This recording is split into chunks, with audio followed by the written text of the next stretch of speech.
Welcome to All Business, No Boundaries, a collection of supply chain stories by DHL Supply Chain, the North American leader in contract logistics. I'm your host, Will Haywood. This is a place for in-depth discussions on the supply chain challenges keeping you up at night. We're breaking beyond the boundaries that are limiting your supply chain. Today's episode is Streamlining Operations, how Bayer and DHL are reducing complexity. Our guests are Michael Sullivan, Senior Vice President, Product Supply Chain, North America, Bayer, and James Hoskins, Vice President, Operations, Life Science and Healthcare, DHL Supply Chain. Let's dive in. Welcome, both of you. I'm really happy to have you here today. I appreciate you taking the time to come onto the podcast. We'll start like we always do. I'll ask you both to introduce yourselves. So if, Michael, you could go first, tell us your name, who you work for, and what your role is there, and maybe how long you've been at that company. Sure. So Michael Sullivan, I'm the Senior Vice President of Product Supply at Bayer Consumer Health, based in New Jersey. I've been here for about 6 years of my 30 plus year career, and I've had a really good time here with the Bayer Corporation. Okay, terrific. James, you're not a stranger to the podcast, but please, if you can introduce yourself to the audience again. Yeah, no problem. James Hoskins, I'm the VP of Operations for Life Science Healthcare. I'm the executive sponsor for the Bayer account. I've been with DHL for about 28 years, and my background is majority in operations, packaging, warehouse management systems, and quality. Michael, you said Bayer Consumer Health. Tell us, I think a lot of our audience knows the brand name, but tell us more about the organization. What is it? I think there's a broader Bayer company. So if you could just sort of walk us through who Bayer is, who Bayer Consumer Health is, and where we may run into it as, consumers. So, Bayer is a big multinational conglomerate. We're operating in most countries around the world. And we really have three divisions. We have a consumer health division, of which I'm part. So think consumer health being products you can buy over the counter at your pharmacy, at your local store, online, to meet your various self-health needs. Now, we can talk more about the brands later. We then have a division, which is our pharmaceutical division, which produces, of course, prescription medications, large focus on oncology, biologics, women's health, and a lot of core needs for people and individuals. And then we have our division, which is what we call crop science. And so they're making, they're growing seeds for farmers to plant, herbicides, treatments, and so, very much for the agricultural space. We got three divisions, but we're all helping consumers. We're here to help everyone everyday life in different ways. Health for all, hunger for none is our mantra, and our three divisions are there working together to achieve that. Just a general scale, what's the overall annual revenues of the company? North of $50 billion, Yeah. $1 billion, and so we're operating in most countries. The consumer health division is the smaller of the three divisions, but it's got a fantastic worldwide footprint. Okay, and you share something in common with us, which I think you're a German multinational like DHL is. So we've got that in common. We are. Our heritage. We started as the Bayer brand with the Bayer aspirin. In Europe, they call it Bayer. German-founded company. We've been in business for more than 150 years. Each one of our divisions has a headquarters somewhere in either Europe or the U.S., and we run the consumer health division for North America out of New Jersey. Okay, terrific. So James, catch us up here on the relationship that DHL has had with Bayer. What's the history? Yeah, so we go back about 25 plus years, global account. We, in 2019, we started up a 1 million square foot build-to-suit CRT facility with cold chain for Bayer, and that's in our Manchester, Pennsylvania area. Baier's operating in about 800,000 square feet of this, which includes about 150,000 in secondary packaging. And then Bayer being the anchor client, we support the consumer, pharma, packaging, and a little bit of plant support.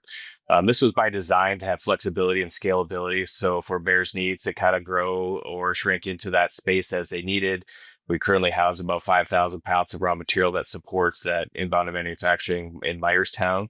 And then on the packaging side, we do cartonization, blister pack, shrink wrap, and display. So this building is kind of also with a facility that we have in Las Vegas and then McDonough, Georgia as well. Okay, so it's a network that you're running. 3DC network with packaging.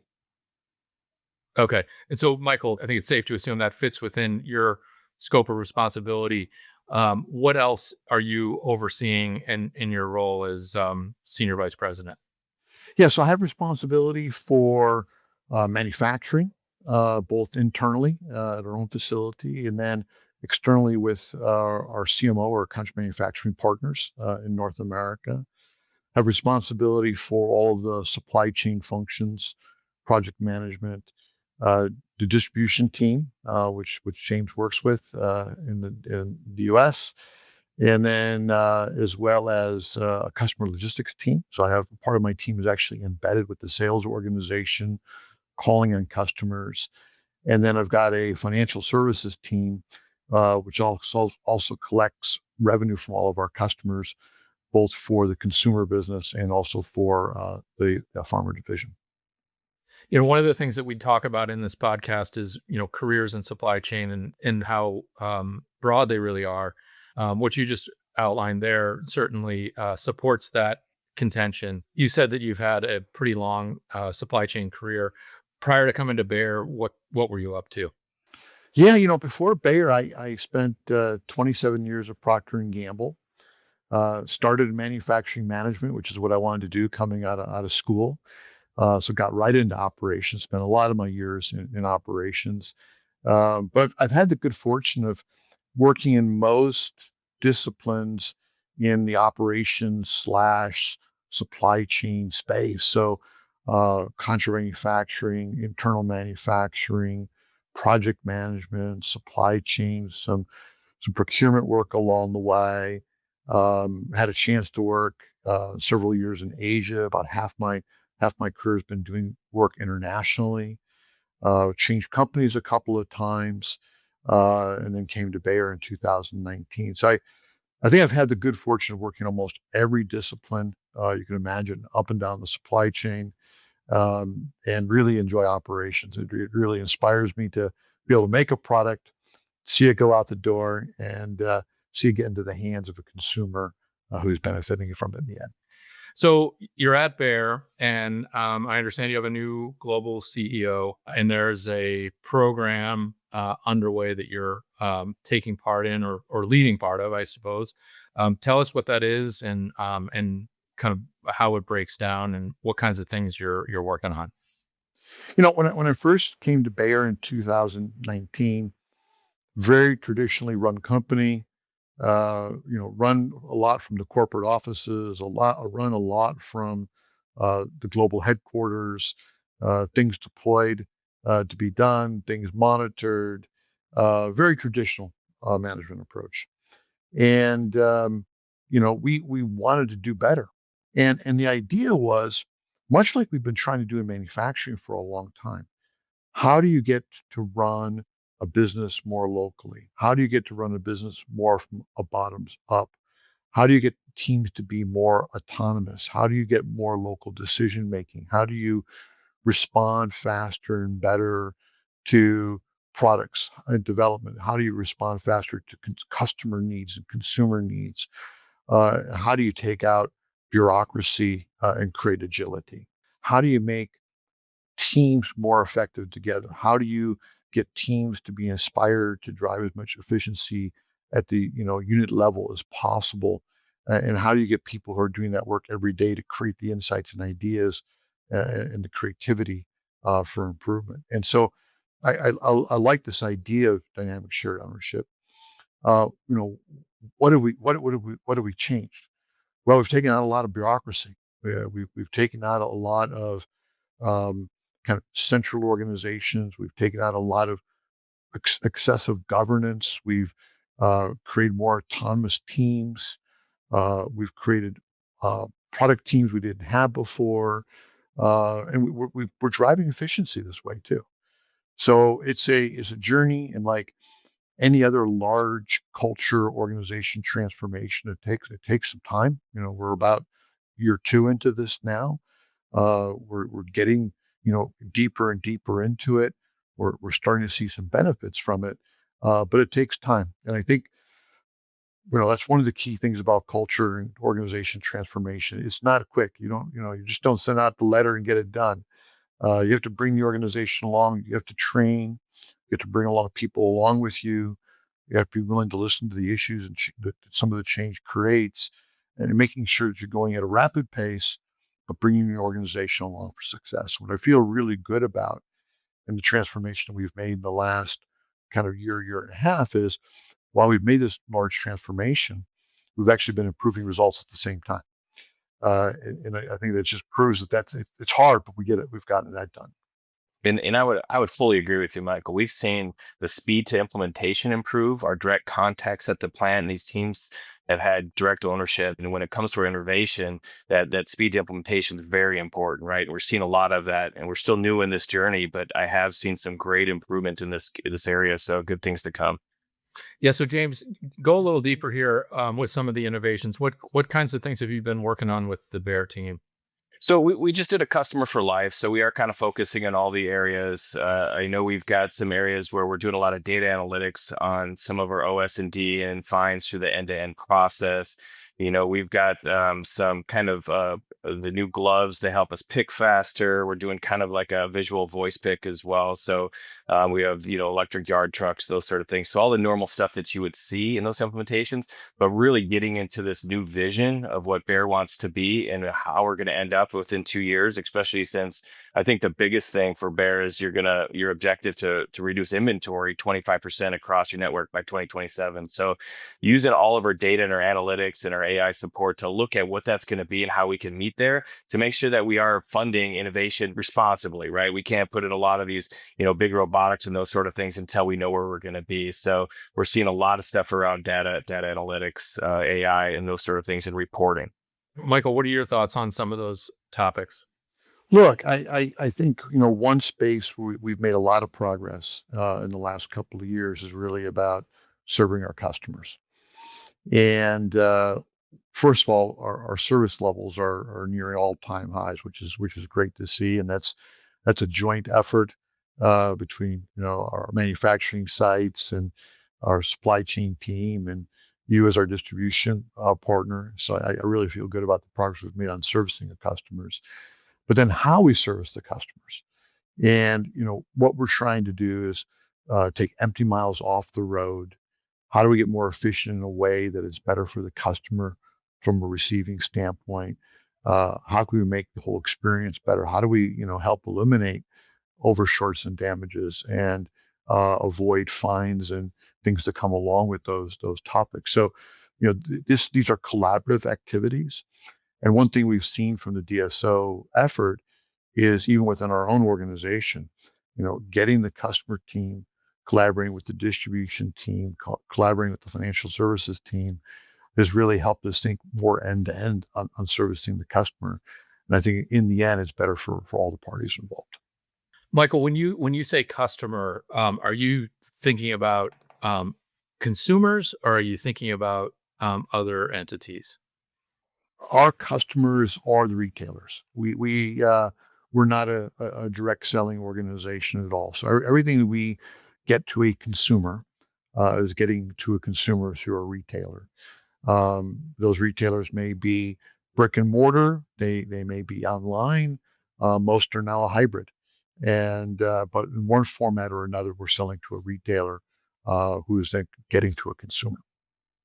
Right. And I'm not sure everybody a lot of our listeners understand some of the dynamics there. So when you talk about service, you also mentioned fines that can come into play.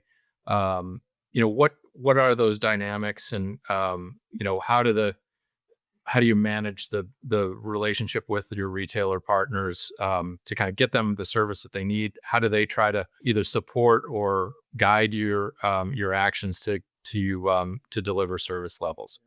The partnership with the retailers is absolutely essential. Let's look at it from the retailer lens. You're a consumer, you go into a store, you have a shopping list, you have a product you want to get, you want it there. You want it on the store shelf. And that store shelf is the retailer's real estate. And, they want to have it stocked. And so our job is to partner on how to make that happen. And obviously they have a very important piece to play. They receive products. They have their own networks to distribute from large distribution facilities down to their stores, and from their stores to maybe to a back room, and maybe from a back room then to a shelf. So they have a series of steps in this process as well. But we have to help them, and so we have to get things to their warehouse, their distribution point when they need it. We need to get it to them in a way that's easy for them to understand what they're getting. So when they unload it, they unload it and record for it properly. And they have other complexities. They may only have so many truck slots available per day at their warehouse. So when it gets there becomes very important. We know that things that go into a drop lot, you don't get unloaded for a couple of days. Well, that's lost time. Maybe you didn't get to the store on time. So we want to work with the retailer to make the flow of goods as seamless as possible. We want it to be on time because we want to be on that store shelf for when any consumer goes to that retailer, our product is available for them to make that purchase selection. It seems a bit like a paradox that you're trying to take a lot of inventory out of your network. So help us kind of hold those two thoughts together where, you're taking supply down basically, but wanting to improve service levels or fulfillment levels. Yeah, that's the art of supply chain management right there. Yeah. Yeah. So, and what we want to do is over time gradually reduce our inventory levels um, and optimize. Why? For a variety of reasons. Maybe over time we're more efficient at our factory, or maybe we have a product that's made in a different location. We're able to make it closer. But whatever we can do to make the flow of goods more efficient, we ought to be able to then have some offset via inventory reduction. It could be through our production cycles, through our production plan, product placement. In other words, what warehouses we have it at, and where and why, how we replenish those warehouses. So you basically have to look at every flow step in the process, from materials through manufacturing to warehousing and storage and getting it to our customers. And we know that the best in class, if you look at the Gardner analysis each year, where they rank manufacturers, top 25 manufacturers, and then they have a small cluster they refer to as their masters. These companies have worked year on year looking for ways to optimize their flow of goods, materials, processes, and free up cash. And the best are, operating at 30, 40, 50 days. Well, our job is to continue to work in that direction. And sometimes the best in the industry from a supply chain standpoint are the inspiration. And we have some work to do to bring the inventory level down, that's for sure. Yeah, we're very familiar with the Magic Quadrant. I was going to say DHL is up in that master class of Magic Quadrant, so I think we relate quite well to that. But to Michael's point, that speed to market is difficult in life sciences, right? There's a lot of complexity, and I know we might get into that a little bit, but there's a lot of things that happen that need to be checked boxed in your quality holds. I believe, Michael, if I'm not certain, but your Myerstown releases quality holds within 4.5 days, which is incredible like that, but that is first in class. Thanks for that point. We worked really hard on that when I took over the factory. Our production to release from a quality standpoint was closer to 8-9 days. We've cut that in half. It really helps with our flow of goods. I will tell you that we have a number of CMO partners where that time clock is more like 25-30 days sometimes. So That's really helped us tremendously. It's come through a lot of hard work. We've done some things optimizing processes in our laboratory. We've done some laboratory automation, upskilling. It's a number of factors that all come together. But what helps it the most? Make a quality product the first time, every time. And it makes all of your quality release cycle time much more effective. While you're transforming the organization, Michael, there's a lot going on in the supply chain industry around innovation with data analytics, which James talked a little bit about earlier. There's interesting automation technologies coming into market. Two questions. How do you sort of weave those into the overall transformational journey? And how do you find the talent to support some of these emergent areas that are new or well, let's just say new in the supply chain industry? Look, the digitization, AI, systems, your tech stack, these are all essential now in these industries. And every segment of our supply chain, from materials all the way through our customer, has a digital aspect to it. Whether it's how we communicate with our raw material suppliers, whether it's our manufacturing execution system, where we've taken paper records and now we're doing everything electronically, whether it's tracking and tracing of our transportation activities. All these things have been digitized, and there's much more to do. I think we are at the very early innings of getting deeper understanding of AI and how to apply it. And there's going to be more great tools developed for us to consider and access as we continue to evolve our tech stack. But these are essential tools now for any manufacturer. From a skill standpoint, we really have two challenges. One, we have an existing workforce, and technology is changing rapidly. Look at what's happened with AI in the last 24 months. And so, we have an obligation to train and upskill our organization, help them develop new skills along the way. And we also hire in talent, just like DHL does. We bring in a number of college recruits to come with more of a digital native beginning. And so they've been great assets and additions to our organization. So it's a both. We'll bring in talent, but we also have to upskill. And I think that's the magic for any company right now, is we need to do both. But wow, it's a rapidly evolving environment. And AI has added complexity in some ways, and it's going to make some things easier, but we all have a lot more to learn.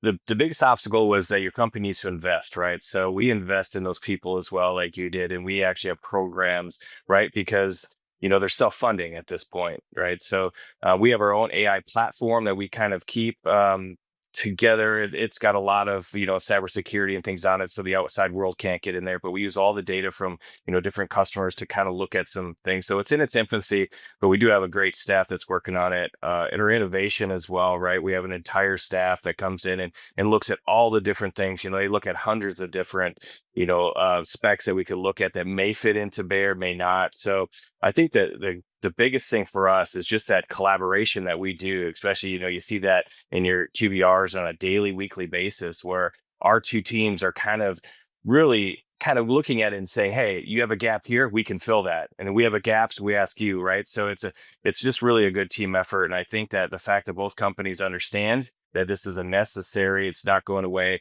There's great advantages to it. We both invest on it. So I think that, with that relationship moving forward, we'll have, more opportunities to come on the innovation side. We built our own large language platform, which has given our internal employees, a safe, protected environment in which to utilize AI tools, which is really fantastic. It's helping us a lot. And I think where we still have some interesting challenges ahead is then data, because not all the data we want is in the right place. For example, sometimes it's hard to marry together if we have a delivery issue. How do we marry that together with why, and where's the data around the defects, and how do you trace that back to actionability? Or if we have a issue with a delivery and we get some feedback on an over or a short order damage, well, how do we trace that back to the order? So I think we still have some interesting challenges ahead with getting the data, because not all the data is in any one party. In some cases, other cases, it's hard to mesh it together all the way back to, for example, maybe an original order, and then it makes it a little more difficult to research. So I think we've got some interesting spaces we can get into as we keep working forward. So both of you have had long careers in supply chains, and you just went through some really exciting things that are happening in the industry overall. As you look ahead, where do you think things will be in the next 5-ish or so years, or what kinds of developments are you most excited about? Well, I'll tell you, 5 years is now a long time frame. Yeah. Think about 5 years in reverse. We went through pre-COVID, COVID, AI. So much has happened. 5 years has now become a long window. But I think clearly, acceleration of digitization, acceleration of AI is here to stay. I heard an interesting comparison the other day. If you look at how long it took to build out the internet, 15, 20 years, maybe it hit its mature peak or peaking. We're just at the early innings of AI. And so that's got a lot of legs, and that could take us a lot of places to help us going forward. And I hope it helps us to optimize. I hope it helps us find spaces to take cost out. I hope it helps us discover new products. So I think the spaces we can get into with AI will be just really exciting. I don't think it's just a buzzword. I think it's been proven that it's not just a buzzword anymore. But at the end of the day, I think we have to keep in mind is that products, manufacturing, supply chains, they all operate with people. And we have a very important human component to all of this. And so we have to continue to develop people, develop culture, strive to make the best product every single day, and realize that the employees are why we're here, the consumers are why we're here. And at the end of the day, if we serve them all well, we'll have long-term businesses, not 5 years from now, but 100 years from now. Right. A great answer. Thank you. James, what do you think? I would say we look at Bears having a little bit of a renaissance, right, with their DSO strategy and really kind of streamlining. So we want to be the provider that helps do that, right? That'll be a long partnership. Not every company is expanding and growing as fast. Some are kind of, settling back in and getting ready to move, right? So this transition with Bears is exciting. We want to see what, costs we can take out and how we can, improve that customer feeling, right? So we just want to align with Bear's objectives. We want to make sure we streamline what they're looking at, right? We want to look at our cost to serve and drive all those things out that they don't need today, and then move forward, right? So, hopefully we have another 25-year plus relationship after this. Terrific. That's great. Well, thanks both of you for joining me today and telling us a lot about where Bear is headed and how DHL is supporting. And Michael, thanks for the insights into, supply chain career. You certainly had an interesting one. It doesn't sound like it's coming to an end anytime soon. So look forward to catching up with you in the future and seeing how your transformation journey goes in time. Very good. Thank you very much. Yeah, thanks, Will. Thank you, James. Thank you, Michael. Have a great rest of the week and look forward to crossing paths soon. If you enjoyed today's episode, be sure to rate us and subscribe to us on Apple Podcasts, Spotify, or wherever you get your podcasts. You can also re-listen to our entire library of episodes on our website, dhl.com/ABNB podcast. See you next time.